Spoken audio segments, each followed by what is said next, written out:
Morning, hi, this is David Kemp. Hope you're well, hope you're safe.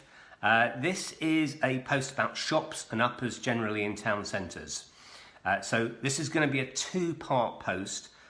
The first part is going to be about looking at the ground floor and what you can do with the ground floor, and the second part is going to be about what you can do with the uppers. So the ground floor first.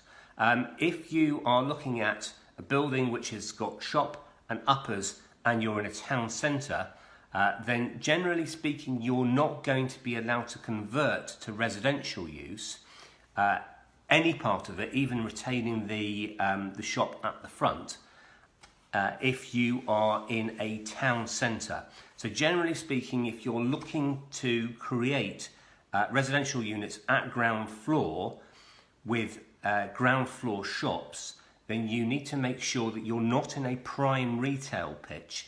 You need to be looking towards more perhaps secondary or more peripheral retail pitches. Because if you're in a prime retail pitch, you're more likely to get caught by the restrictions against permitted development for these sorts of changes of use.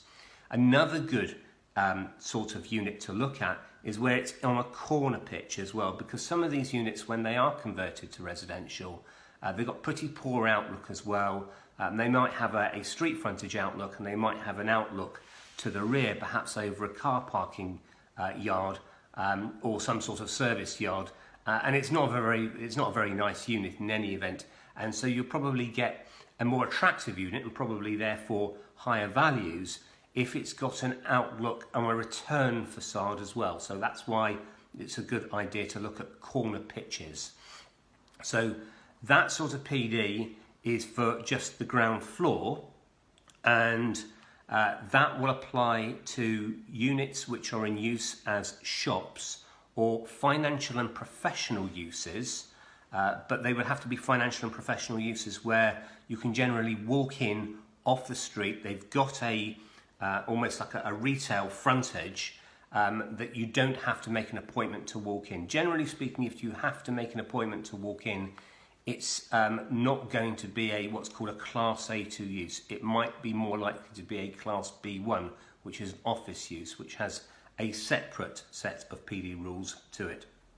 Again, so it would have to be that sort of financial and professional use, which you can walk in off the street like an estate agent's or something like that.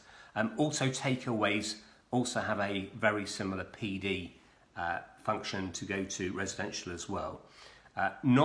Doesn't apply to conservation areas, and it only applies up to 150 or the first 150 square metres of the use of the ground floor. So I hope that's useful. The next post, the second post, will be what you can do with the uppers. That gets a little bit more complicated, and there are various different alternatives in terms of what you can do there. So watch out for that video. I'm going to try and post that later this week. Have a great week, everybody. Keep safe. All the best.